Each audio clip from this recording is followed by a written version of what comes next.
Hey everyone, how you doing? This is Amon Green, Green Bay Packers all-time leading rusher, and you're watching Packers Total Access Live, your daily source for Packer content. Go Pack, go!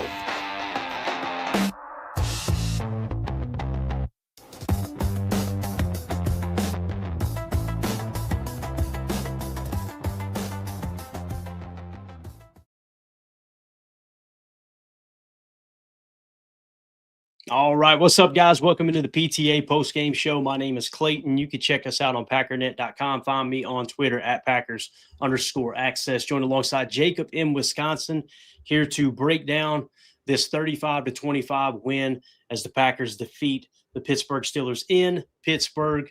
Man, what a fun game to watch. It was, you watch that first half and you think, that man, whoever wins this game, they might score 18 points, and then it ends up being 35-25. Just what an awesome game to watch. We're going to get into all the stats. We're going to get into all the breakdown. We're going to go live to the presser once they go live with that stuff. We'll also wrap up the evening showing you guys the updated standings. Obviously, the Packers are going to continue to be the number one seed in the NFC as it sits right now. We're going to talk about Jordan Love having a heck of a night too, man. 29 of 37, 360 yards passing, 3 touchdowns, no picks. Also, like I said earlier on Twitter, everybody check on the ESPN Milwaukee crowd. They're upset tonight as Rashawn Gary gets 2 third-down sacks tonight. Absolutely dominated. Micah Parsons flashed. Christian Watson came back. Looked like he hadn't skipped a beat. And can somebody put some respect on Tucker Kraft's name? That's the big question tonight. So if you guys would, hit that like, do that YouTube stuff for me, hit subscribe, click the bell icon so you're notified when we go live here in the future. If you're new here, welcome into PTA Postgame Show. Thank you for making us a part of your festivities. I know the chat is already on fire, and this pretty much sums it up, Jacob. United Bates said earlier, I need to change my underpants before this postgame show. So this was a fun one to watch, man. How we feeling about it? Initial reaction? Yeah, Biz1987 has a great comment here saying, Rex is right. Love's not clutch, right? LOL. Go ahead and fix your teeth there, brother. But I will say that this was an amazing win. If you guys could see it into our group chat, I was, like Clayton said, the first half was a little bit, up and down, and then all of a sudden it seems like the Green Bay Packers decided they're going to be the type of team that we absolutely want to be. Chris the Casual and saying CB. I agree. For once, all of a sudden it seems like the coaches decided, hey, you know what? Contracts be damned. We're going to play the guy that's playing the best ball. CV went out there. I thought he played a great game. To Clayton's point, Tucker Kraft, 7 receptions, 143 yards, 2 touchdowns. He's averaging over 20.4 yards per catch. Guys, I'm telling you right now that Tucker Kraft, I hate blowing my own horn. No, I don't. When I said that this guy was going to be a top 3 tight end at the beginning of the season, a lot of people batted their eyes. I'm telling you, this dude is a top 1 tight end. This guy is an absolute dog. And just right here, Clint. Kraft is a manimal. Absolutely. Human meat missile right there. What do you think, Clay? ML Football tweeted out this picture. He tagged me in it, and this sums it up, man. Tucker Kraft is basically Rob Gronkowski reincarnated. Love the picture that they chose there. Obviously, it was so cool to see Tucker Kraft break out on the big stage. Also, I had to kind of dunk on NFL. They put this out earlier. I guess it was yesterday. There's some something scary good about these tight ends. National Tight Ends Day obviously was today. And, they put Kittle on there. They put Kelsey. They put Hawkinson, everybody other than Tucker Kraft. So we just had to fix it for them and throw it on there real quick. So that looks a lot better than having Hawkinson on there, right? So with that being said, yeah. Anamorph says Bungie Cheddar Bug. Yeah, Tucker Kraft is he's an absolute dog, man. I love it. Just seems like he plays his best ball in the biggest moments. That's the thing that really sticks out to me when it comes to Tucker Kraft. It just seems like when the lights turn on, you're going to get the best version of him. And I love that Jordan has kind of come to the realization of, hey, man, when I need a play, I need to go to Tucker, right? That just, whether it's third down or it's a fourth quarter play or what have you, it just always seems like when he needs a play, he's going to be looking for 85. And I'm watching Jordan over here off to the side in the postgame presser. His demeanor is just so cool. It's just like, yeah, man, we just carved him up, big deal. Like, I know he's not saying that, but he's just a good leader. He's a really good leader. And like Mike McCarthy once said, the hardest thing to do as a winning program is learning how to win, learning how not to win, but learning how to win the right way, like learning how to take the success, not let it go to your head, stay even keel, not get too high, not get too low. Jordan Love, he's the epitome of that. Micah Parsons has got some of that in him too. And I just love the fact that Rashawn Gary's not out there with him right now. And Rashawn Gary is like probably he's the one who kind of set the tone tonight. Every time they needed to play on third down, he was the one stepping up and making the play early on. So absolutely awesome. Jason Watt with the super chat. Great win, and Jordan played amazing. Felt very weird and even kind of sad to root against Aaron. My wife was up here. We were watching the game, and I made a joke about, the only way that this makes sense now is if the Packers hurt Aaron here in this fourth quarter and it ends his career. And it's just like this full circle of life, right? And I was saying it kind of tongue in cheek. She teared up, bro. She was like, I know exactly what you're saying, Jason. It's like, yes, I want the Packers to win, but it was like it's like beating your old friend in a game of hoops and he ain't got it anymore. You know what I mean? It was kind of tough to handle in that regard. But man, Aaron, again, going out with class here tonight, right? Obviously, just seeing the way he reacted during the game, still had that fire coming down the stretch. Fourth quarter, you get that throw where he throws the I think it was the 2-point try, it might have been outside. The look in his eyes, he let that ball go. Tim, he looked angry. Like he still got it in him. He still got it. And I think Pittsburgh is definitely a playoff team, man. This was a fun one to watch, though, man, for sure. Thank you for the super chat, Jason. Tim, what's your initial thoughts here, man? First dub since 1970 in the Steel City. We'll go. take that all day. And yeah, shout out to the Packer fans in the building at I'm still going to call it Heinz Field. At Heinz Field. I was surprised to see how many Steelers fans vacated that stadium with 5.5 minutes left in the ball game. You would never see that in the friendly confines of Lambeau Field. We stayed till the last second.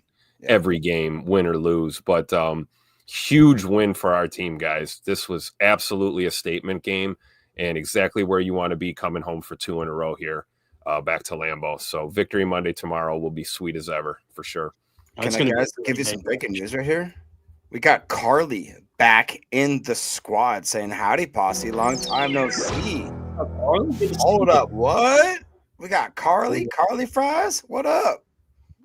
All right, 2-0 for this says, I love how Rodgers just ran straight to Jordan with the biggest smile. Again, man, classy, dude. And the comments he made all week long as well, just is absolutely awesome. Nothing but a class act there from Aaron Rodgers. Tim, we kind of hit on some of our initial thoughts here. I guess we could start with the box score, and then as the pressers go live, I'll try to get to those as long as the sound quality isn't absolute cheeks. But let's just jump into the stats here for a second, gang. Again, you see, let's start with Jordan Love. Obviously, 29. Somebody hit the over. Yeah, 29 of 37, 360 yards passing, 3 touchdowns, no interceptions. Was not sacked all night long. This Packers defense held Aaron Rodgers to 24 of 36, 219 yards passing, 2 touchdowns, no interceptions, but they did hit home with 3 sacks, obviously 2 by Gary, 1 by Parsons. And Jordan Love wins the quarterback battle, right?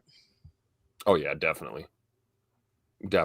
And I think it's telling to see the way that, like you said, the way Rodgers kind of handled it with some grace, because he's always said this about Jordan. Aaron was the first one to say that Jordan was going to be a star in this league, and, the future was bright for him. And to see it on a primetime game on the road, it's huge. And we said this in the pregame. I said I felt like this was a bigger game for Jordan Love than it was for Aaron, to be honest with you.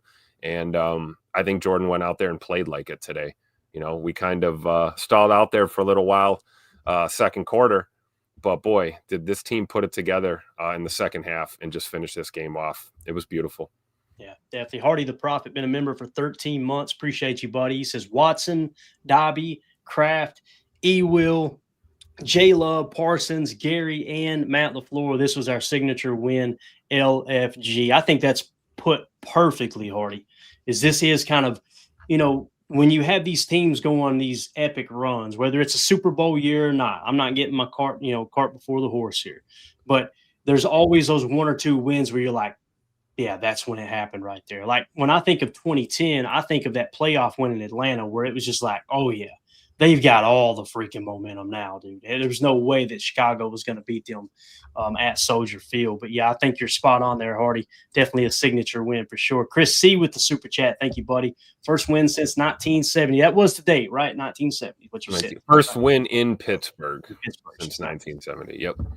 Absolutely awesome. Appreciate you, Chris. Thank you so much for the super chat, man. And shout out to Caterpillar MW92 becoming a member here on YouTube. Appreciate you, sir. Thank you so much. I'm assuming, sir, maybe a man. Either way, thank you so much for the support. We appreciate you.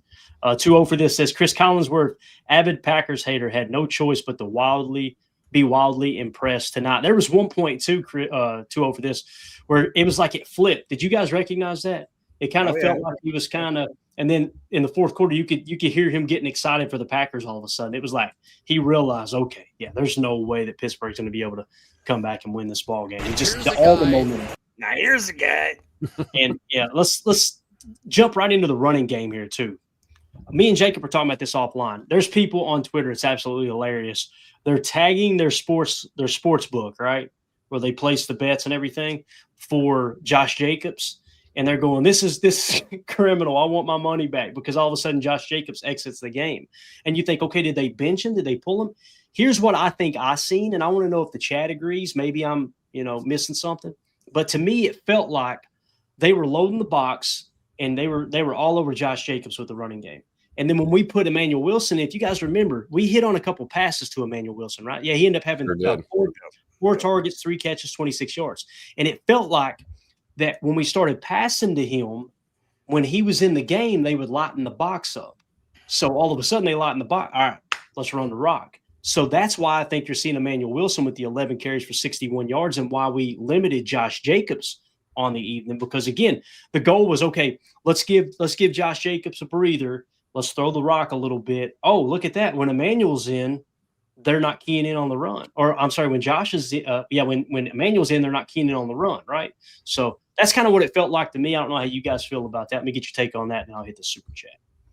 Yeah, I mean, we certainly saw, Emmanuel Wilson get some chunk runs, and we didn't see very many of those from Josh today, other than, really nice bounce out for a tutter there on a great play call, great play design. But I think you're right. It seemed like Pittsburgh was softening up a little bit there and, give him the rock. Why not? We know Emmanuel Wilson can run the football too. Oh, yeah. When he gets his motor going. And also getting involved in some of those swing passes. That was really cool. So again, another team approach, another team win, right? It's not about who's the star every day. We did what we had to do to have a running game, barely cracked 100 yards rushing, 94 rush yards, but that's what we needed to beat Pittsburgh today. And that's what it took. And that's what the boys did. And really proud of the way they played. Really proud of Matt LaFleur for making the adjustments that he did in the second half. Really, man, was in his bag with those play calls. So just a great team win. But, Emmanuel Wilson stepping up in a big way. I love it. It was like Matt recognized and accepted the fact that, okay, we're not going to be able to play this quick passing game. We're going to have Jordan buy a little bit of time to be able to hit on some deeper throws is kind of what the adjustment felt like. You end up seeing that late game, the late game dig there to Christian Watson, which Jordan Love what a beautiful throw on the run, dropped it right in the bucket. Perfect pass, just enough touch. But Jacob, in terms of the running game here, Emmanuel Wilson, 11 carries, 61 yards. Josh Jacobs, 13 for 33 with that tutter. Savion Williams, 1 carry for 1 yard. Of course, Jordan Love had lost a yard there as well. So as a team, only 94 yards rushing on 26 attempts, but that 26 attempts is huge. The fact that they did not give up on it. They just kept trying to press into it. Absolutely awesome. What do you think about the running game, Jacob? I mean, Josh Jacobs is a freaking baller, right? But every now and then it just seems like you said, Clayton, and to Tim's point, that they're just going to stack the box and they're going to want to know exactly what's going to happen when Josh Jacobs is on the field. I was a little bit scratching my head is like, why is Manny Wilson in here so much? Well, and then all of a sudden watch the product of what he does when he's on the field. He absolutely capitalized in any situation that they put him in. And he's only done that like his whole career, guys. And it's kind of crazy. And I'm honestly a little bit surprised that they leaned into him specifically in this game, like where it felt like everybody says in the chat here, like that they were kind of going away from Jacobs. And I understand that in a way, like Jacobs, for whatever reason, doesn't seem like he can get it going. But Emmanuel Wilson, he's just good for like 8 a pop. He's just going to get it, man. He's just crazy good at what he does, also in the passing game. And you know what? I'm not going to sit here and question Matt LaFleur's play calling, especially when he just goes with a hot hand. And to me, he went with that hot hand. And Emmanuel Wilson, what am I seeing right here? 11 carries for 61 yards, averaging 5.5. All right. Josh Jacobs had 13 for 33, averaging 2.5. Granted, he had a touchdown, right? So, but again, I'm not going to question who is going to be doing these play calls. I mean, this was an absolute dog of a game into that second quarter. The only response I ever get from Clayton when I send a ton of messages in the group chat, he goes, middle 8. That's all he says. And then, me and Tim or Amelia will be saying a bunch of bull crap. And Clayton just says, here we go. Dial in. That's basically all we get from Clayton. He won't ever say anything. Mandy comes in the room and she's like, am I even in here? I'm like, I'm sorry, baby. You know what's going on over here. This is what we're doing. You know what I mean? We're over here charting. I got like 6 different laminated sheets over here charting and this and that. And unless she brings you some desserts. Come on now. Be real. When the ice cream cake gets broken out, you're right. That's when things change. Right. Let's get these super chats cleaned up real quick. Anthony P., thank you so much for the dono, buddy. He says, I felt in 2010 Rodgers needed to beat Brett to get over the hump from great to elite. Jordan needed this to prove to the doubters he's elite. That's a great point, man. I remember when we beat Brett finally. Obviously, he owned us. He won the first 2 matchups against us there in 2009, right? And then in 2010, we won both matchups. And that's a great point, Anthony. There's certain games or certain moments in time with no matter what sports you can think of or remember your favorite team where they kind of get over the hump. There's something that's like a trajectory. Momentum is a real thing in sports, obviously. This could be it, man. I think that's a great point. Thank you for the super chat. Let's see here. King Tron says, please don't with the super chat. Thank you, buddy. Please donate this to the veteran charity. Love this game so much. I'm bought into needing a cornerback for sure, although 24 balled out. Welcome back, number 9. Happy legacy game, number 10. And happy freaking tight end day to the lung dart eater, TK. What was I heard earlier? I heard something earlier said, what was it, a tar or something? I can't remember what it was. Somebody thought a tar stick or something like that. But anyway, thank you for that, Tron. And I made a note, man. I'll make sure I tack that onto my donation for Operation Horse's Heel. And thank you for the kindness. That's appreciate so cool. You. Thank you, Tron. That's awesome. Yeah. Mike Hebring with the super chat. Thank you, buddy. He says, Watson, 4 targets, 4 catches, 85 yards. Welcome back. Let's go. Yeah, let's just jump into that real quick. You want to, since we got that super chat up there. So receiving wise, Christian Watson, let's key in on him since that's Mike's super chat. There you go. 4 targets, 4 catches, 85 yards, along a 33. Guys, he didn't look like he missed a beat. And how about that block? Was it a block in the back? Might have been. I don't know. No. I'll say this. My man, Tim, he looked 100%, bro. Scoot was blocking dudes to the water cooler all day. I'm telling you. Absolutely awesome. So thank you for that super chat, Mike. Appreciate you, buddy.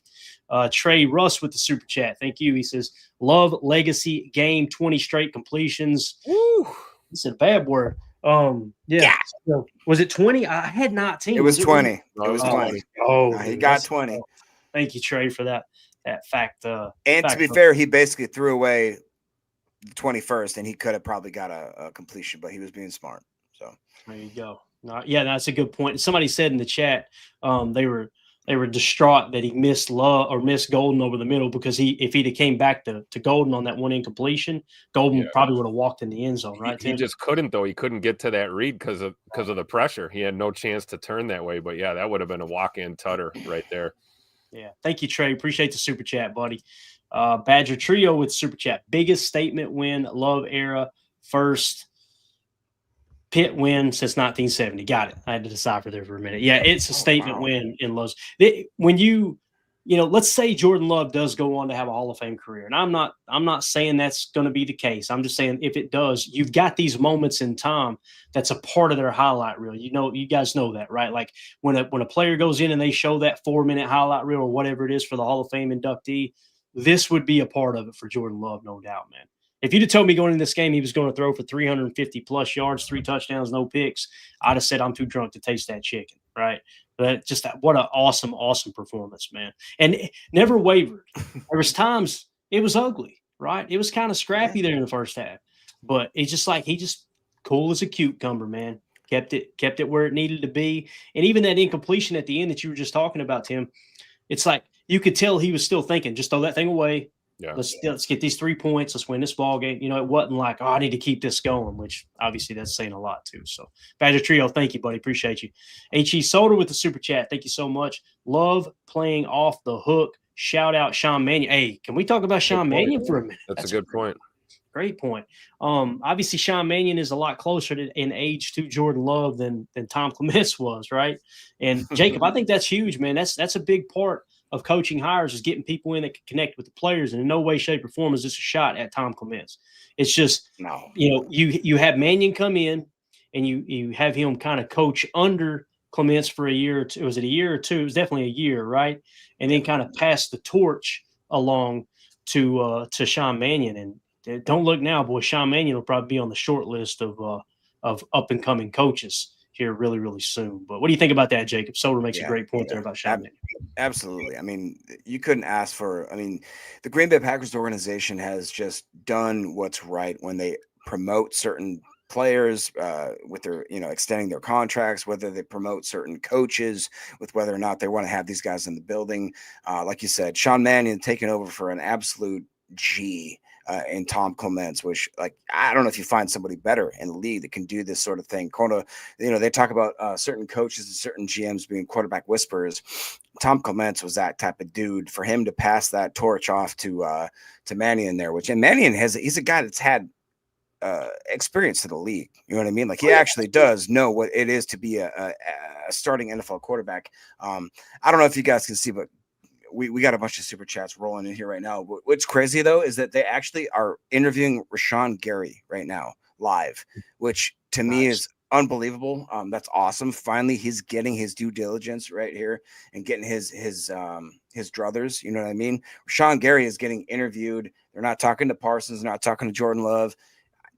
The guy has just absolutely kept his head down, being an absolute consummate pro. I just love that so much right now. Sorry to derail it a little bit, but like Soder said, loves playing off the shout out to Sean Mannion.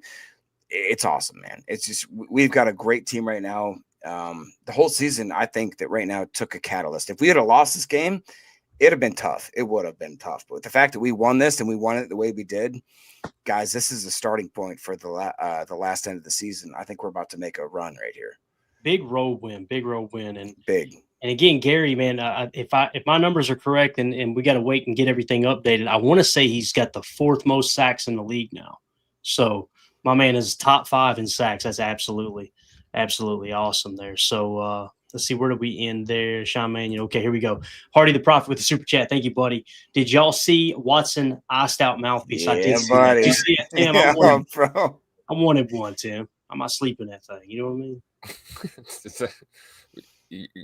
Is that for your sleep apnea? You're gonna get a iced out CPAP mask in my teeth, Tim. You know what I'm saying? Nice. So no, I did see that, Hardy. It was sick, man. It was sick. Appreciate the super chat, buddy.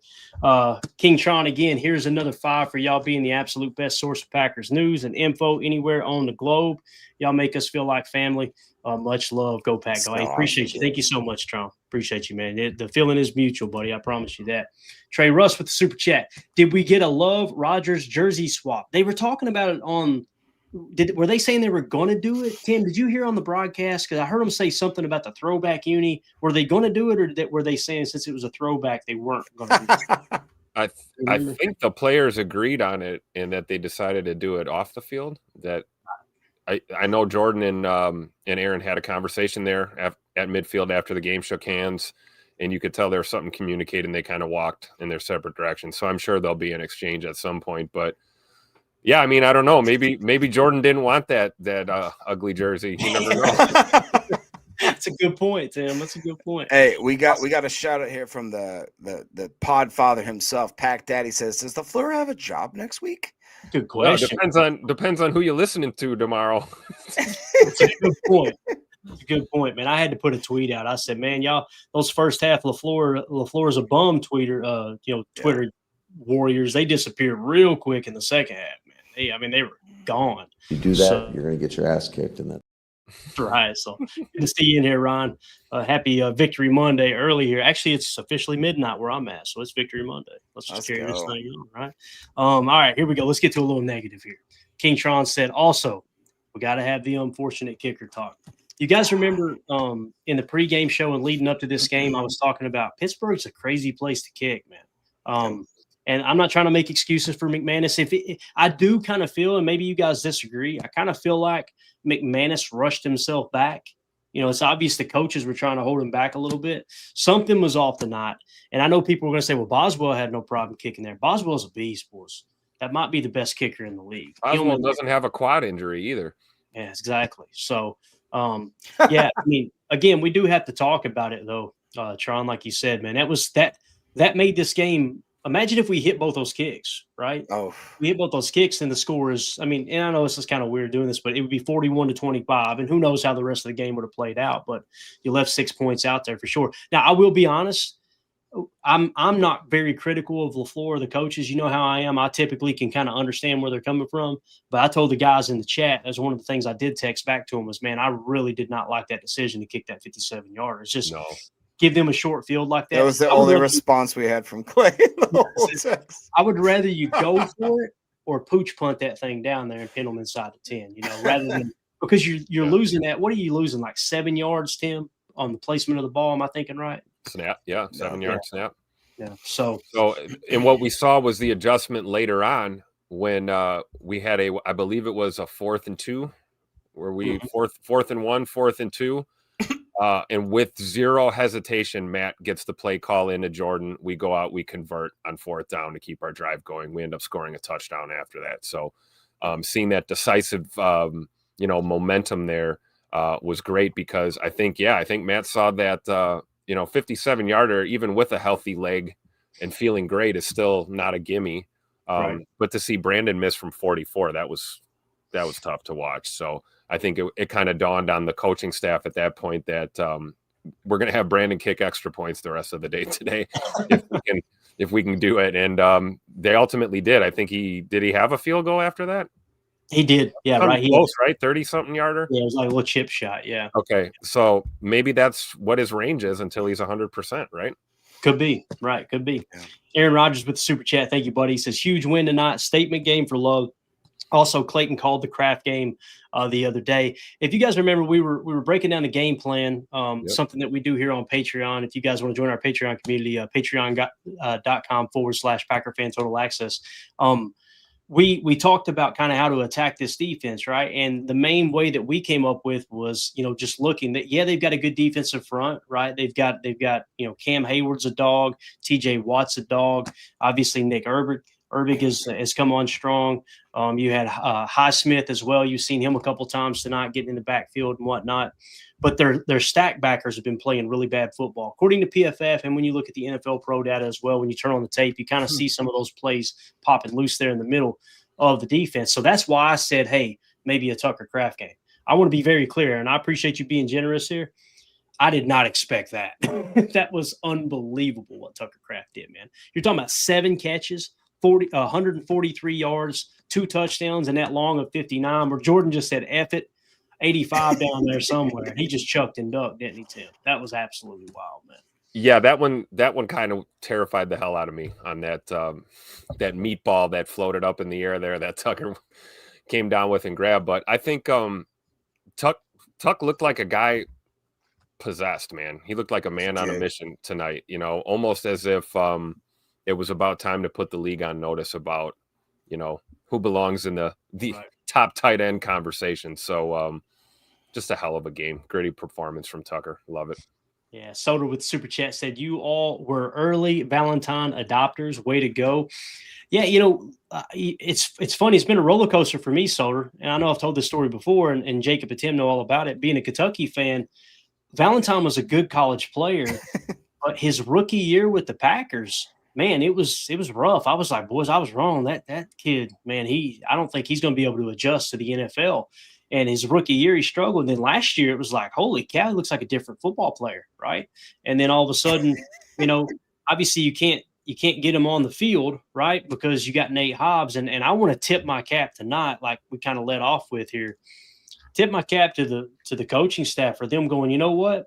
They put, from what I understand, I think Nate Hobbs played, right? And then they rotated in Carrington. That's what some of the announcers were saying. And then Carrington was phenomenal against DK Metcalf, right? So they kept him out there another series and then kept him out there another series. And it's like, hey, you go with the hot hands. So I'm hoping that they don't shy away from pressing into this, right? Like, because Carrington is proven he deserves more snaps. Is he perfect? Absolutely not. But he is, I think he might be our best covered corner. I really do, man. I trust him in man coverage situations big time. So absolutely. He looked pretty good pressed up on DK a couple times tonight. Wow. Yes, sir. I was like, wow, I can't believe we went there, but we went there and he answered the bell, man. Big shout out to CV. Yeah, definitely. Sure. Absolutely. Pack Attack with the super chat. Let's go, Pack. Woo! Thank you so much for the super chat, buddy. Glad you fired up in here tonight. And then King Tron said, not calling for his head, just think he rushed back, talking about McManus. Completely agree. Yeah. I think we would all agree with that, Tron. That's what it feels like. And again, it doesn't feel like the coaches rushed him back. It felt like McManus was, kept trying to convince him. I bet he walked in that locker room tonight and the floor was like, or Basacci was like, see, listen to us, bub. Listen to us, And I'm not going to sit here and pretend like we didn't think he was going to come out and play good. I didn't expect him to struggle like that. I really didn't. So, Tron, thank you for the super chat, man. Really appreciate it. Let's hit this one real quick. It's in between the super chats. We'll get to Trey Russ's. Nebraska Rev says, why is Dobbs a returner? Me and Jacob talked about this before the show or before the post-game show. He can catch a football. That's why. Yeah. It's ugly trying to return it, but at least he's going to catch that thing, Yeah. So that's all I got on it, Nebraska Rev. That's all I got, man. It was just punts, though, right? Rome's just returning punts. Right, and that happened after Keyshawn muffed the first one, and we never saw Keyshawn the rest of the day. So, yeah. Trey Russ with the super chat said, off topic. Found out last week I'm going to be a dad. I told my wife, if we win it all, we're naming the kid Jordan or Packer Russell. I would go with Jordan over Packer Russell. Okay. He says, any other ideas? Don't name him Clayton. Brett. Name him Brett.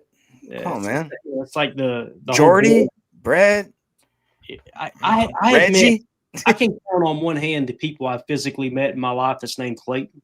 And, one of the most famous people, anytime you say Clayton, people immediately go Clayton Bigsby from Chappelle Show. Oh, yeah. I always say it. I'm just like, damn. So obviously I'm named after my pops. I like the name, don't get me wrong, but just saying. Hey, Tucker. That's what he's saying right here. Tucker. I like that name. Yeah, absolutely. Hey, congratulations, though, man, on being a dad, Trey. That's absolutely awesome. Congratulations. You're going to be a great pops. Hardy the Prophet with the super chat. Do y'all think this team got going because the backups finally caught up and now the unknown weapons are coming to life and the playback is opening? Playbook, probably. Playbook, yeah. That makes a lot of sense, Hardy. I you guys correct me if I'm wrong. It does feel like LaFleur, they kind of get off to a slow start in terms of the wrinkles as they kind of roll them out of the offense. So there's probably a lot to that, Hardy, if that's what you're saying. Like, finally the backups are kind of, all right, they've got enough reps. And it was Steve Young said this the other day, Tim, and it really, man, it connected with me big time. He said, what you guys are seeing, we don't even know what these teams are until November, right? And what he's meaning by that, he's like, you're basically the first 4 or 5 weeks of the season is the preseason. It's with nobody plays in the preseason anymore. So it's like the first 4 or 5 weeks, you don't really know what you got. And until everybody settles in, it kind of goes hand in hand with what Hardy the Prophet's saying here, man. Yeah, I agree 100%. And I think we saw that especially with Malik Heath. We talked about that before the game. What kind of impact was he going to have? I thought he had a great impact tonight. I thought they dialed up some looks for him. We just talked about Emmanuel Wilson, running back number 2, played really well. I thought Luke Musgrave played pretty well tonight. We saw Fitzpatrick making plays tonight. Our depth was really shown off. And I do think, as you went throughout the game, you could see that playbook kind of opened up for Matt. And we saw a little variance in the calls too. We were getting some different looks, and it worked out. So I think it's a great point. Yeah. Pack Daddy says Tuck looked like he was a guy with his girl in the stands tonight. Hey. Yeah, that's a good description right there for sure, man. All right, let's see here.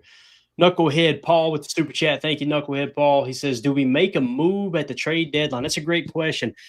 The one name that I keep hearing that I go, well, there's actually two names, and they're both New York Jets. I don't think they're going to trade either of them. I think they would be stupid to trade either of them.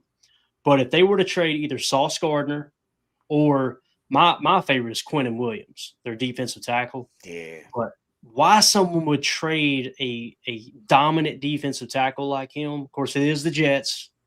But I know that's where Tim was about to go there. Those are the two that kind of grabbed my attention, more so Williams than Sauce Gardner. I don't know how you guys feel. Is there anybody that kind of grabs your attention that you – because I heard some like Jacob, I heard people talking about Devin Achane from Miami. That don't make sense to me. Like what? I love Emmanuel Wilson. I think you've seen it tonight. Emmanuel Wilson can run the rock. So I just don't see how Achane can make a huge difference. But obviously you get a premier position at defensive tackle. We don't need any more edge defenders. I think we would all agree we're good there, right? But maybe go get a defensive tackle. Makes a lot of sense, Jacob. Yeah, I could see that possibly, but honestly, the more realistic version I could see is that clearly tonight they basically put Nate Hobbs on the sideline and said, we want to see what Carrington can do. If they were really actually worried about that position, I would see a guy like Trey Turner. Is it Trey Turner from Cincinnati? Apparently Easton Butler said there was a little bit of smoke to that fire kind of thing. I honestly think though, like what happened tonight, me and Tim and everybody, we've all talked about it. Put our best guys out there, regardless of what the contract is. I don't give a crap what we're paying these guys. We all thought, and I don't want to put words in y'all's mouths, but I thought that Carrington was going to be a guy that deserves some more snaps. What happened tonight? We gave more snaps, and I'll be damned, he looked pretty damn good. And I respect that. I really like the fact that, Nixon didn't quite perform the way that I liked him to, but I thought that he, Nixon's Nixon. I think you kind of know what you have with him. If we were to add another component to this team on the back end to try to make a run, I don't know, man. I don't feel like that we would make a trade. If anything, it'd be something more surprising, like getting rid of Rome or something like that. You know what I mean? Like something crazy where don't how'd you do that so fast, Tim? What the hell? Like, I don't think we will, and I don't want us to. Let me say that for sure. I don't want that to be the case. And another thing, like tonight, guys like Malik Heath showed up. You know what I'm saying? Like guys like that we don't necessarily aren't going to be on anyone's radar unless you're a Packers fan. Guys like Malik Heath, guys like Carrington came in to play. Guys like Isaiah McDuffie came in tonight and absolutely balled out. Like the young dudes or the seasoned guys that we don't necessarily are going to make a mark. This is how you get a team win, guys. And I'm so freaking happy that we did it. Yeah. So, Tim, do you have one at the trade deadline that comes? Because like when I hear Sauce Gardner, what I think of, and I'm just going to say it, and I know he's played good up to this point, but like Keyshawn's struggling tonight. If you have Sauce Gardner in Keyshawn's place tonight, Carrington on the opposite side, and then Keyshawn is coming off the bench, now you're cooking with Crisco, as we say down here in the South, right? Yeah, and we all know Sauce secretly wants to be a Packer. He loves his cheese heads. He did, yeah. I would say that I'm just struggling to find out who we give up. Who are we trading? What are we trading? Right. And then even if we secure somebody, who are we moving around? Like you said, now that's a realistic scenario. You kind of change your rotation a little bit with your cornerback room. And I do understand a little bit of the concern from the fan base that wants to look at an Achane or a running back possibly to add to the stable because we don't know when Marshawn Lloyd's going to play football for the Green Bay Packers. That was the long-term plan when we drafted him, and he just hasn't been able to see the field. And so the workload has been on Josh Jacobs and Emmanuel Wilson and, a little bit of Chris Brooks, but we don't really see him carry the ball that often. So if you're looking for a back that's going to run the ball, then I can see the argument for maybe wanting to bring someone in. But again, who are you giving up in the next few weeks that you're willing to part with in order to make that move? And it's just too tough for me to answer right now. That's why I'm glad I'm not Goody, Yeah. Absolutely. Yeah.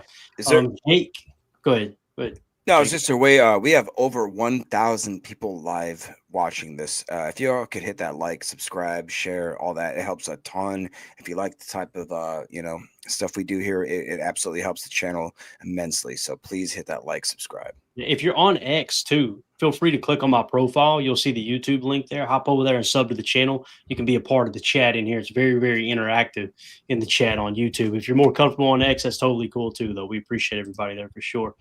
Jake Sadowski, 6838. I hope I said that right with the super chat. Thank you so much, Jake. He said, I no longer feel consternation about Jordan. He's a stud.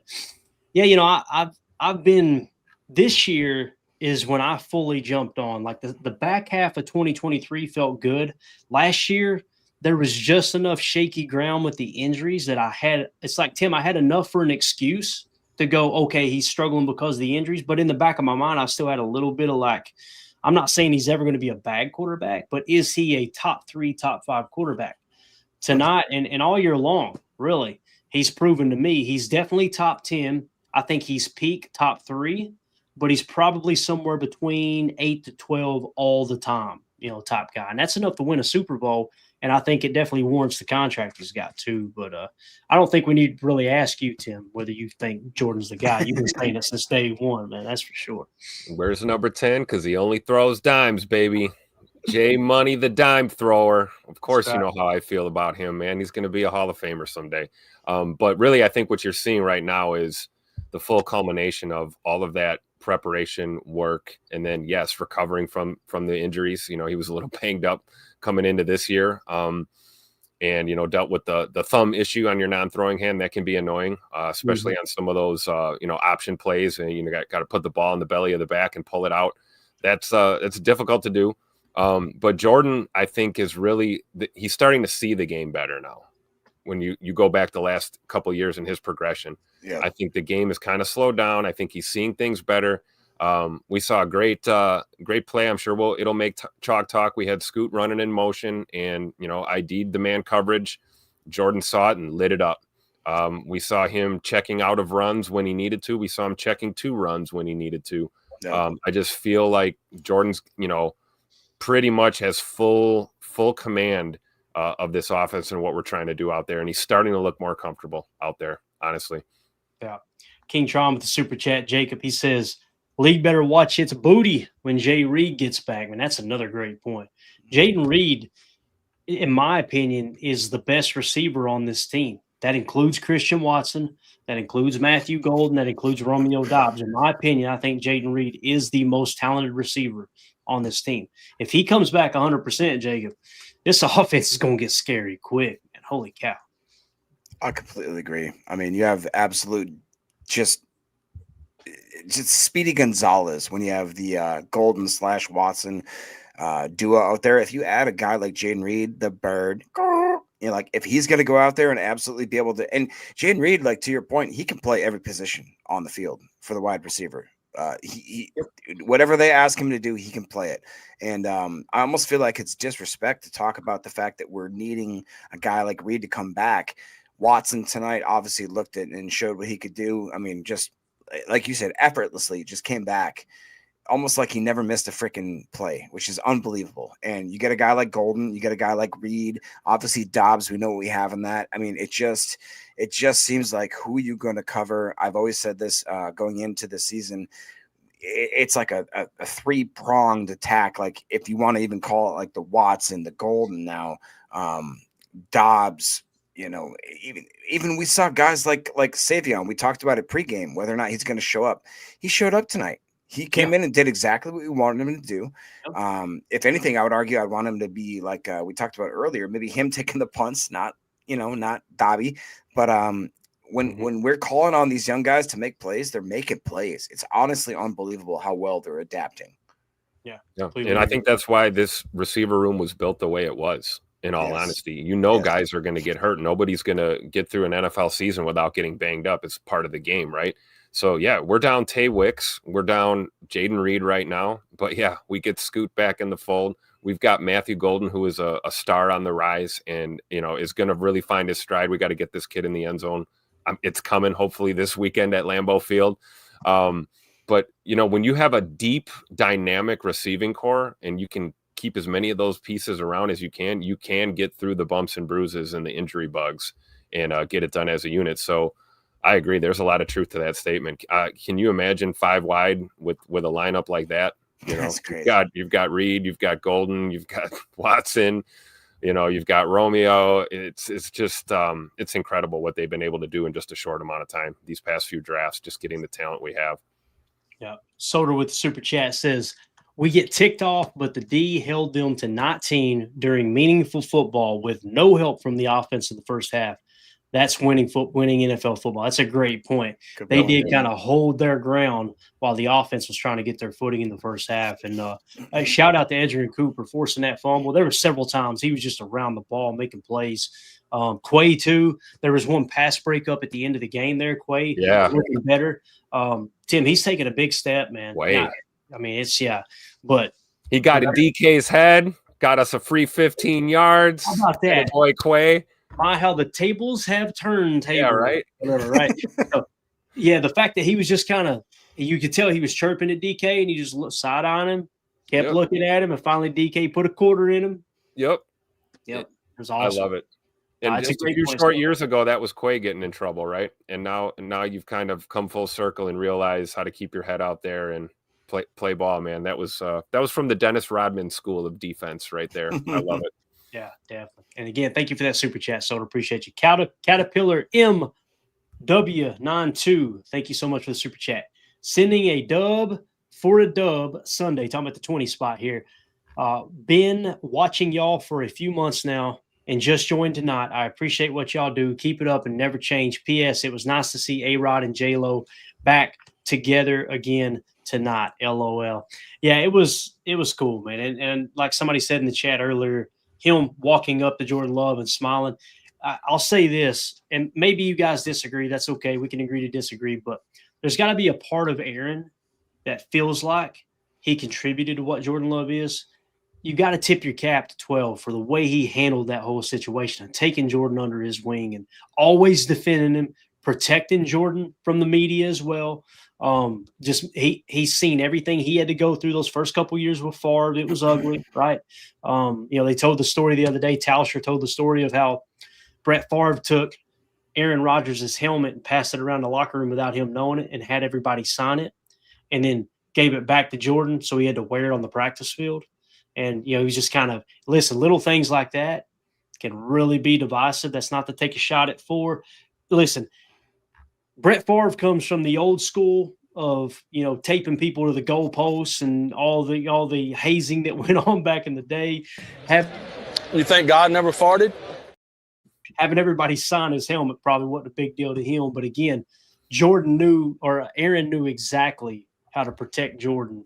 And then I remember that first training camp, like, how's this going to go? Is it going to be 12-4 all over again? And you see Aaron always in Jordan's ear the whole training camp. So you got to tip your cap. And I'm with you, Caterpillar. Thank you so much for that super chat, buddy. Thanks for joining, man. Welcome to the family. We appreciate you, bro.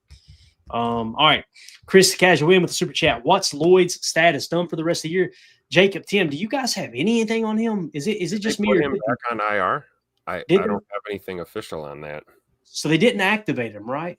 So I don't think so, but I don't know if he's on IR.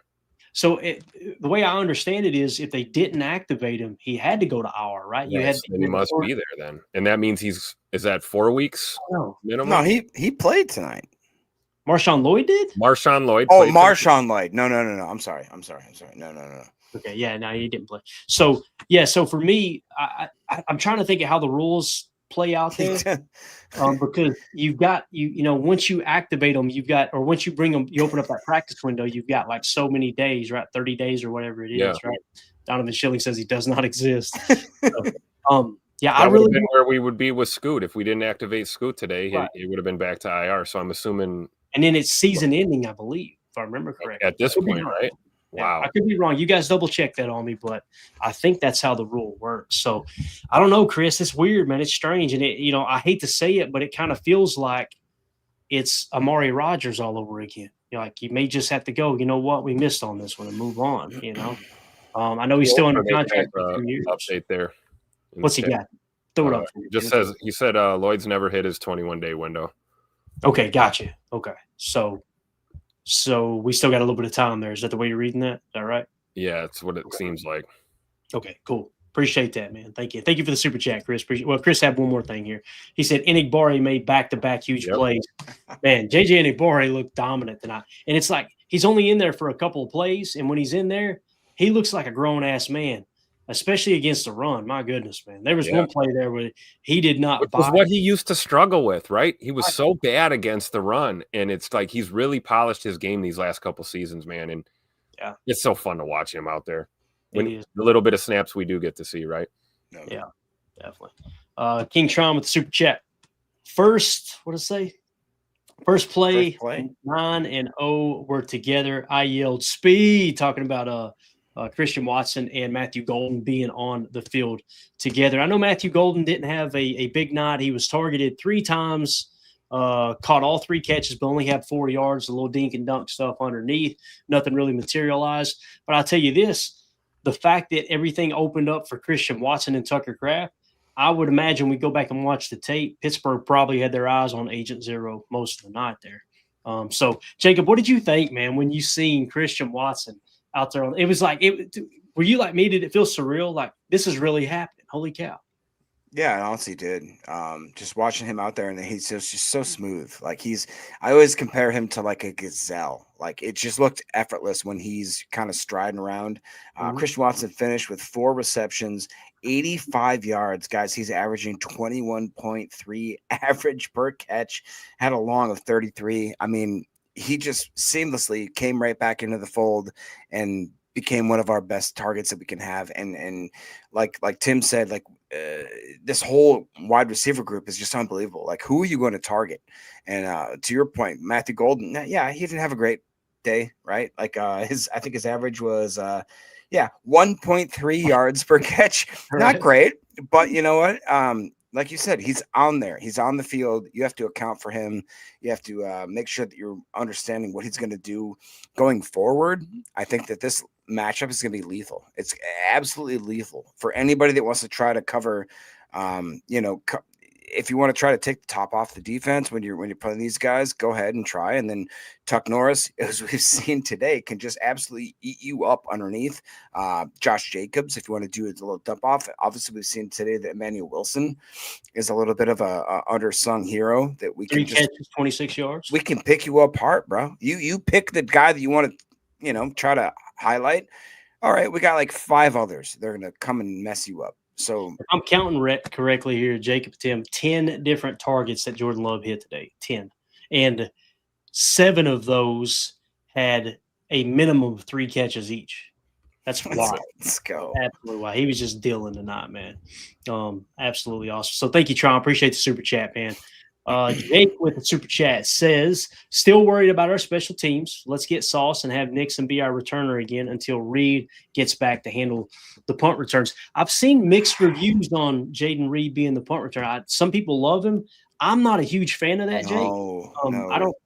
I don't like Jaden Reed as a punt returner.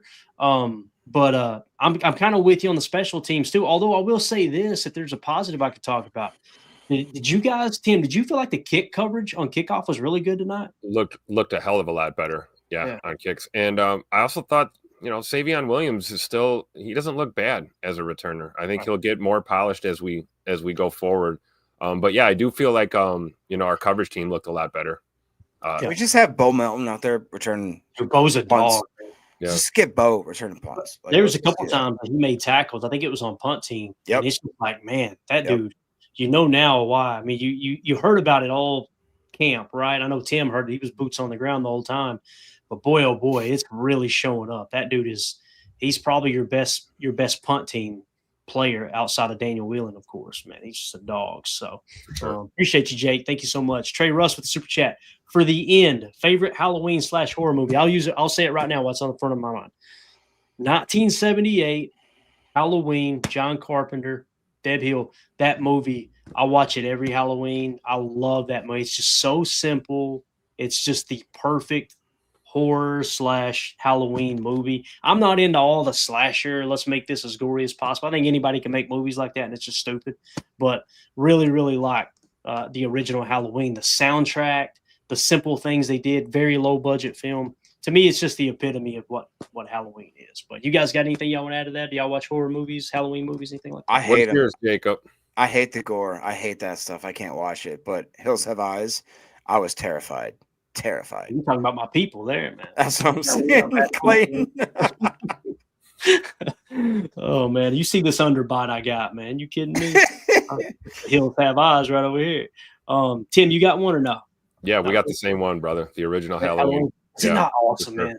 For sure. Yeah, great, man. That's one of the first things I taught myself how to play on a guitar is that song. That would be mine. And another one. Here's you an extra one, Trey Ross. Since we are just a few days away from Halloween, I'm a huge. You want to hear inside, behind baseball here. I am a huge Legend of Sleepy Hollow fan. Like me and Mandy went up there a couple years ago and hit all the sites and everything. Like it's an actual place, and that's geared around a real soldier that was killed. A real Hessian soldier that was killed at the Battle of Miller Hill in White Plains, New York. So we went over to the battle site. Many people, it's all grown up. People don't even know about it. And that was a ghost story that was told back in the colonial days of this headless horseman ghost that haunts the hollow and everything. And it's been redepicted in multiple movies and, TV shows and everything. But I'm a huge Washington Irving Legend of Sleepy Hollow person too. So not near as popular, obviously, as Halloween and some of the other stuff. But thank you for that, man. Appreciate you, Trey. Godsmack with the super chat. Best damn offense in the NFL. Hard to pick MVP, but I guess I'd have to give it to Jay Money. What a hell of a performance on Sunday Night Football, man. The grandest stage, boys. The grandest stage. To me, it's close. If somebody wanted to say Tucker Kraft, I understand it. But I think I would have to go with Jordan Love as well. Who would be your all's offensive MVP in this game? Yeah, it's between Kraft and Jay Money. I think Jay Money gets it. Yep. Jay Money with 29 for 37, 360, 9.7 average, 3 touchdowns, no interceptions, no sacks. Are you guys kidding me right now? Come on. Like, what are we doing? And if you want to go for Tucker Kraft, 7 catches, 143 yards, 20.4 average, 2 touchdowns, along with 59. He was targeted 9 times. I mean, what are we talking about? Tuck Norris is the best tight end in the league right now. I'm just gonna say it. He is. Absolutely. Who's better? George Kittle hasn't played. Trey McBride hasn't played. Who's better? Who? Brock Bowers hasn't played. He's definitely top 5 for me. He's number 1, Clayton. I think it's got to be George Kittle. Travis Kelce isn't a true tight end. He's just a big wise one. Nah, he's just some girl's boyfriend. He's some girl's boyfriend. There you go. There's the quote of the night. Put it on the ticker. So I think he's definitely top 5. I think he's capable of being the best tight end in the league tonight. Boy, it was a huge step in the right direction, Tim. Yeah, he sure looked pretty damn good tonight, right? Some of those other guys, man, they got a lot of pelts on the wall. I mean, you look at Kelce, the rings on that finger. You look at George Kittle. George Kittle plays the game the right way, has for a very long time. But outside of those two, I'm trying to think if there's another one I would take over Tucker right now. Probably isn't. And I've got kind of this. I've become very fond of Tucker Kraft. Like just the way he plays, his old aura, the lung dart picture of him drinking a Busch Latte on the ice, and all that. It's like he's a Packer through and through, man. It's absolutely awesome. So, I see people I would definitely go Tyler Warren. Tyler Warren's better. I don't agree with that, but whatever. And he could be. It's just. How long is he? He hasn't even done a full season yet, right? And that's kind of where I'm at with Tucker in terms of trying, struggling to put him over like a Kittle and a Kelce's because they've done it for so long. But Tucker doesn't. Man, he looks like a man amongst boys out there, dude. He really does. Unbelievable. So thank you for that super chat, guys, man. Rodney Jens with the super chat. Why Dobbs instead of Watson on that long ball? I'm trying to think. Was that down the sideline? I'm trying to think. Where was that throw at? Yeah, where he tried to come back to the ball and try to – yeah, I honestly, Rodney, I don't think they look up and go, okay, I'm going to throw to Watson deep on this play, right? They try to scheme stuff like that open, but you got to take your matchup. And maybe they were bracket. I got to look at the all-22. I try to keep my opinion to myself and stuff like this until I see the all-22 because they may have been bracketing a little bit with Christian, especially after he got a catch or two. But I know this, man, in a situation where it's kind of a one-on-one, Tim – it's hard to say no to Romeo Dobbs, man. He's definitely got better hands than Christian. I feel comfortable saying that. I really do. I think the one, if I remember correct, it looked like he was trying to go back shoulder, and Yes. and Rome just kind of couldn't come back and grab it and keep his feet in bounds. It just looked kind of like a wonky little play. But yeah, I agree with you. You're not, we talk about think play or not play, right? Game on the line. But at the end of the day, you're playing quarterback. You've got a lot of times less than 3 seconds, 2 seconds, a second and a half to make a decision. And I think he read that route and put the ball in that space. That's what he was thinking. I don't think he consciously is trying to force the ball to Rome, So right.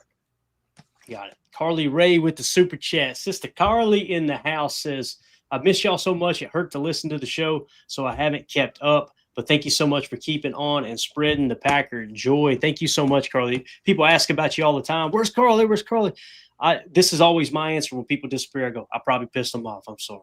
It might have been me. I have no idea. But it's so good to see you in here, sis. And hopefully y'all are doing well and the kiddies are doing good and all that. I know I always tell people when they ask about you, she probably being super mom, doing something way more important than talking ball with these knuckleheads. So that's the way that goes. Thank you for the super there, Carly. Appreciate you. Caterpillar with the super chat says, tuck around and find out. That's a meme waiting to happen right there. We got to make that's beautiful right there. And I got to give you credit for that, sir.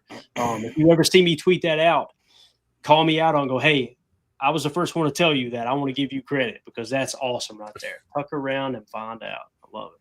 Let's go.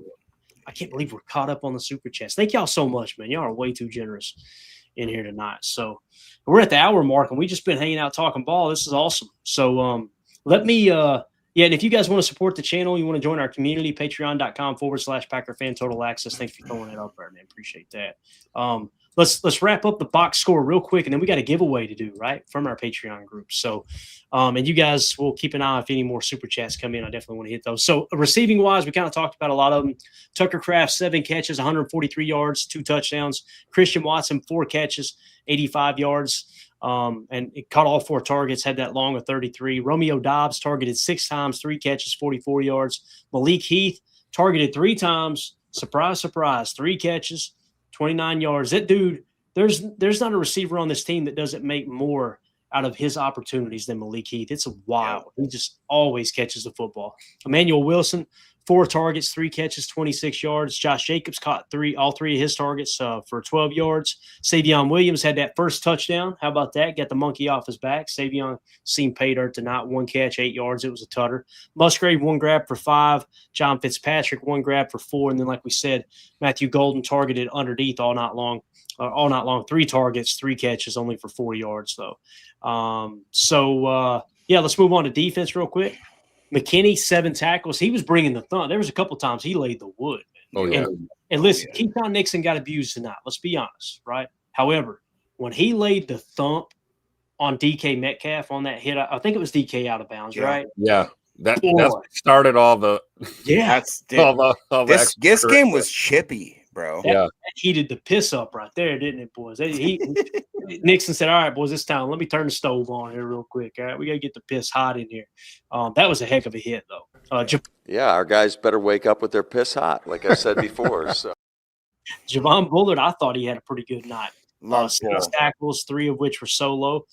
He also had that not a pass breakup, but they tried to hit a guy in the flat, like a quick little shoot route, and he broke on it. It got bobbled a little bit, but that's what I remember. We talked about that in the game plan and in the pregame show. Was like, if they tried this short underneath stuff, man, I could see Bullard getting a pick, and Cooper almost got one. Did he not? Oh, yeah. Man, it was barely, Full send, Superman stretch out for it. He almost had it. That was beautiful. And we also talked about in the game plan, they were going to play a lot of 12 and 13 personnel. In some cases, they were going to show 4 tight ends. You said McDuffie. Yeah, McDuffie there, 6 tackles, 2 solos, so he showed up tonight. Nixon had 5 tackles. Cooper with the 5 tackles. Cooper was way more – like you see that stat column, you just think, okay, he had 5 tackles. Dude, I thought he had a hell of a game. I would be surprised if his PFF grade isn't really high. No. Felt like he had a good game. Quay Walker, 5 tackles, also had a pass breakup, at least one I remember seeing, so he had a good game. Rashawn Gary, clap it up for him. 4 tackles, 2 sacks, 2 tackles for a loss. He showed up big time. I think both sacks came on 3rd down, too. Carrington Ballantyne, obviously only 3 tackles, but I thought he was really, really effective in coverage. Nick Nyman, look at him on the stat sheet, 3 tackles, 2 solo. Enigbare with that tackle for a loss, along with 3 total tackles. Kobe Wooden, man, there was one play. Oh, dude. Tim, I thought it was somebody else. I was like, who was that? And it didn't even cross my mind that it was Kobe Wooden. But he looked like a monster out there on that play. That tackle. He saved us a couple of times in the run game too. We were going to get gashed, and he just came out of nowhere, off his gap and just, made a play on the ball. But yeah, Kobe Wooden continuing to put another stellar performance together. I mean, this is like the 4th or 5th game in a row that he's just been a monster, and it's awesome. Yeah, and Devontae White, it didn't, you're not going to see him a lot in the stat column. I felt like he got a couple pressures, and to me, it was just nice to see him out there, right? Like, okay, he's healthy, he's good to go, right? Yep. So, yeah. King Tron with the super chat says, "Thank God JJ thought Micah wasn't worth the dough." Who's JJ? Jared Jones. Jared Jones. Gotcha. I apologize. That's right. Yeah, that old decrepit bastard. I swear. Yeah, no doubt, man. It is hilarious that then you look up and they got the crap kicked out of them today. They're looking like they're trending towards missing the playoffs now. I heard they're trying to get every team in the NFL that has an edge rusher to trade for one. That's Funny right. how that works. Funny how that works. If you guys remember, he traded away Micah Parsons because he couldn't defend the run. You know what I mean? Right. So, yeah. yeah. Of course. So thank you for the super chat, Tron. Great point, buddy. Micah Parsons obviously had his sack tonight, and listen, he was in the backfield all night long. When he got his sack, he beat a triple team. They cheap motion over a tight end that chipped him. Then he beat the tackle, and then he ended up beating the guard, I believe, right? Yeah. On the inside. So he went through literally 3 blockers to get that sack. Aaron Rodgers was like, what the hell's going on out here? So anyway, no interceptions for the Packers, obviously. In terms of kick returns, Savion Williams had 4 returns for 97 yards. His long was 30. Bo Melton had 1 for 22. So as a team, 5 for 119. Not horrible there. Punt returns, Romeo Dobbs had 3 punt returns for 17 yards. Keyshawn Nixon had that 1, but he muffed it. Keyshawn's never been a great punt returner. I don't know. People are convinced themselves that he was a great punt returner. He was a great kick returner, but not good at punt. Yes. And of course, he was a great kick returner when the kicks were normal. They weren't how they are now. Exactly. We didn't have a landing zone when Keyshawn first got to Green Bay, so a little bit different ball game now. Yeah, definitely. And then Brandon McManus, we talked about it. He was 2 for 4 on field goals. His long was 28. He did hit all 3 extra points, though. I remember a time in my Packer fan life here that I would be happy if a kicker hit the extra points. So here we are, right? But yeah, hopefully McManus gets better as the injury heals up. Again, we got Haversick in the back pocket. If he did take a step back tonight and you want to sit him for a couple games, you got Haversick to fill in. That's a good place to be. So you got to tip your cap to Goody there. And Daniel Whelan just continues to do what Daniel Whelan does, man. 3 punts, 152 yards, 1 inside. So good. Yeah, he never misses them, does he, Jake? No, he never does. It's incredible that is the most steady Eddie guy you can get. Like every time that he punts it, I'm like, oh, it's probably not gonna be. And then you see the punt returner backing up a little bit, and you're like, oh, okay. And then let's not even be. He actually threw his head down a few times trying to make a tackle. If anything, I'm like, Whelan, just stop. What is it? I think somebody asked like how tall he is. I think he's like a 6'4". He's a 6'4", 6'5" punter. Let's, I don't need him out there hit stick. Man, he can go out and throw a hit out there, man. He can throw a hit. Yeah. I mean, He said, I do a little tooting. I do. All right, let's get ready to wrap up here. All right. I came out of left field, I didn't even plan that. So yeah, somebody was commenting. I said something earlier today that they thought was fine. I don't even remember what the hell I said now. What did I say earlier? What did I say in the pregame show? Do you guys remember? Somebody messaged me on Twitter and they quoted. I think I could probably pull it up. Anyway, like I could tell Mandy all the time, I don't remember half the stuff I say. You kidding me? Hang around. Maybe you can remind me later. All right. National Football Conference standings. These are updated after today's action. The Green Bay Packers are officially the number 1 seed once again, 5-1-1 with a winning percentage of 786. The Philadelphia Eagles are the number 2 seed at 6-2. Tampa Bay Buccaneers are number 3 at 6-2. Then you got the Seahawks at 5-2, the Lions at 5-2, the Rams at 5-2, the Niners at 5-3, and the Bears at 4-3 is how that sits. So again, all the anybody with 5 wins and above, that's who we're rooting against moving forward. We're always rooting against these NFC teams, don't get me wrong, but it's those are the games you really want to key in on as we move forward. How cool is it, guys? Here we are. This is after week 8, right? Week 8 is just about in the books other than Monday Night Football. Packers sitting here in number 1 seed. Didn't get here how we thought we would, right? We didn't expect to lose to the Browns, but I don't think many people expected us to beat both the Commanders and the Lions right out of the gate, too. And the Lions are a different football team right now. They're playing good ball, but pretty darn cool where we're sitting here. Let's go around the horn with that one time. We'll get ready to wrap up.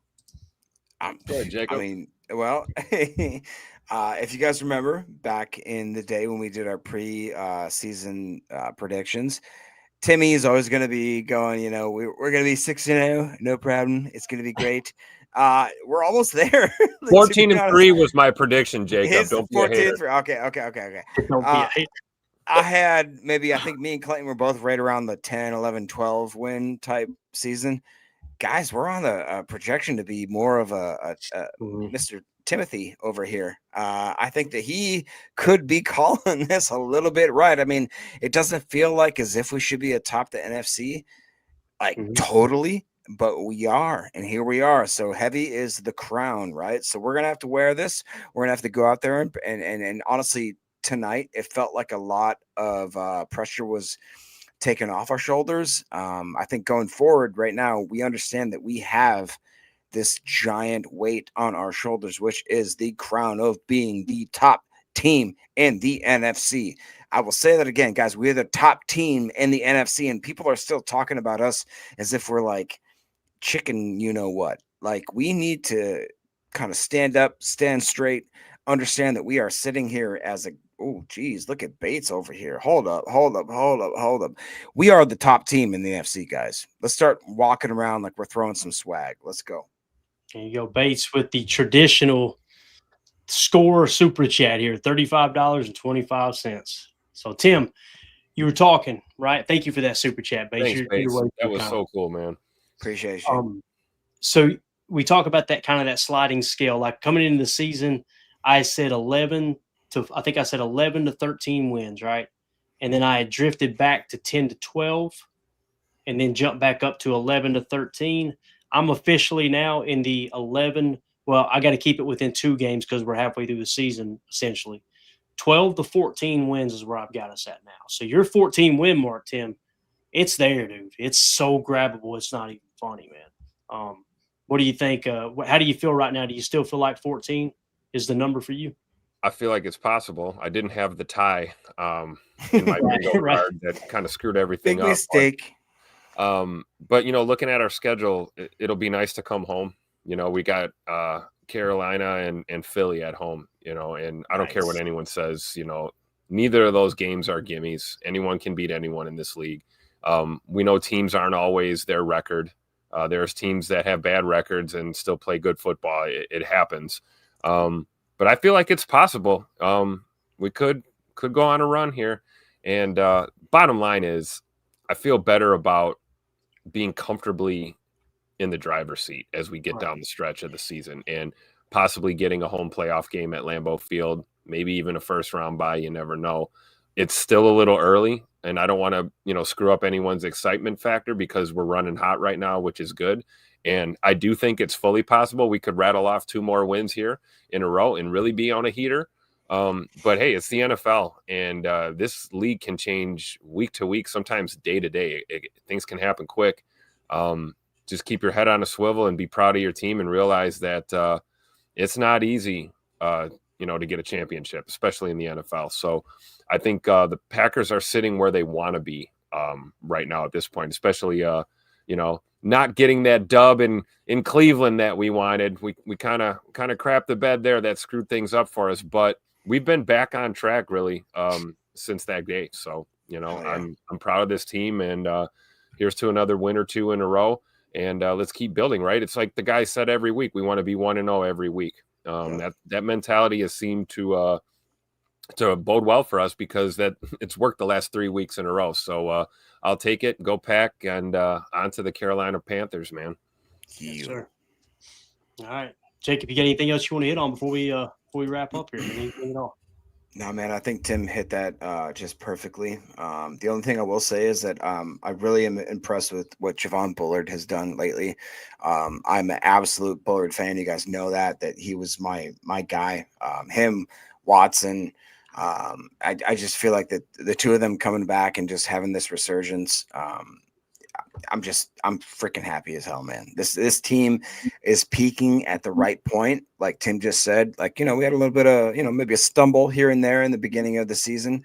Jordan Love is playing at MVP level. He really is. The numbers he put up today is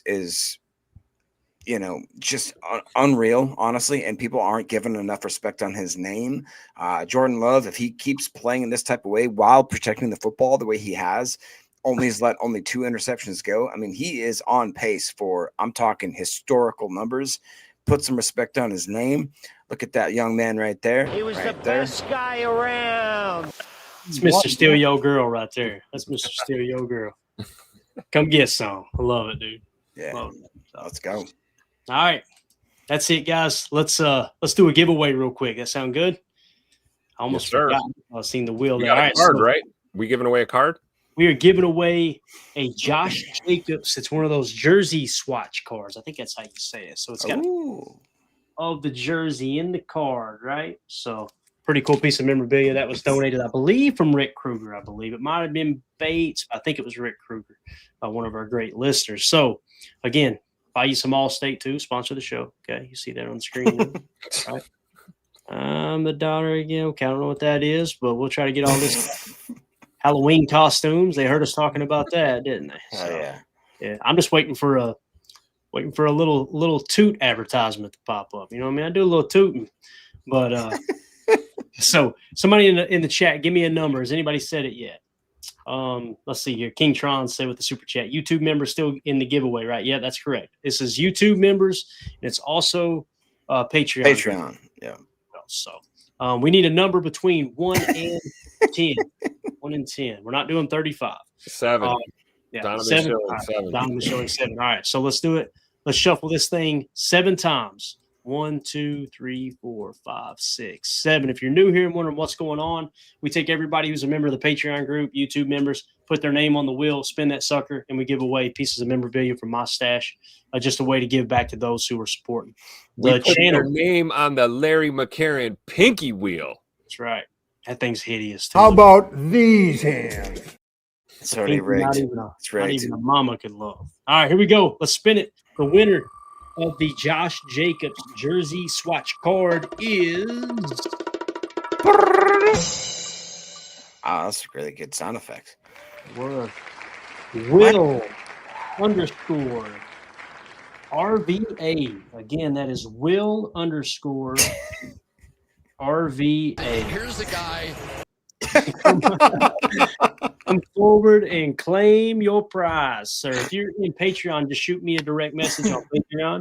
If you're a YouTube member, send me a text message to 865-658-5824. That's the Packer Fan Total Access hotline that we don't use anymore because Patreon community's kind of become that hub now for communicating with everybody and all that good stuff. So, again, Will underscore RVA, thanks for supporting the channel. Everybody on this wheel, thank y'all for supporting the channel. Y'all are awesome. That's it. As Jeremy said, everybody says, that's my favorite. Tulio said, rigged AF. There you go. It is what it is, man. This was the safest, most secure giveaway in Packer Fan Total Access. Just so everybody knows. All right. That's it. Appreciate everybody listening. There's way too many super chats to mention. Thank you all so much for the support. You know who you are. We read them all off, obviously, and we don't take it lightly that you're supporting what we do here. It's what keeps the lights on, keeps us with the equipment it takes to be able to – hopefully you guys have seen over time the production value up a little bit, right? And I've had multiple people reach out and be like, dude, there's nobody else on YouTube that covers the Packers that's giving the type of content you are getting in terms of the stats and the graphics and everything in between. So really, really appreciate everybody that's supporting the channel and making this happen for sure. So, Tim, Jacob, appreciate y'all staying up late, man. It's almost 1 here, so I'm going to go take a nap. And I'm sure Mandy's got the blanket on the couch for him and stuff. You know how it goes. But I'm not mad at you. We got to get some rest, you know. We got to get up early for Victory Monday celebration. Oh, let's go. It's going to be awesome. Start diving into the tape early, all that good stuff. So, yeah, Victory Monday is going to be great. Have a great night, Carly. Good to see you in here, sis. All right, everybody have a wonderful evening. We'll be back tomorrow, definitely by 6 p.m. Central for PTA Live. We may go live earlier in the day for a little Victory Monday, maybe a morning show. I'm going to chat with Tim and Jacob and see what they want to do. But, yeah, with that being said, we will see y'all tomorrow. Everybody have a wonderful evening. Again, the Packers get a huge win here, 35-25. That was the final score, right, gents? Yes, sir. Over the Pittsburgh Steelers. And, again, tippy cap to Aaron Rodgers. Thank you for being a class act, sir. And thank you for everything you did for Jordan. So, as if he's listening to this stupid show. I don't think most of the people in the chat are even listening to this. Everybody have a wonderful evening. We'll talk to you soon. Take care. Here we go. Bye, guys.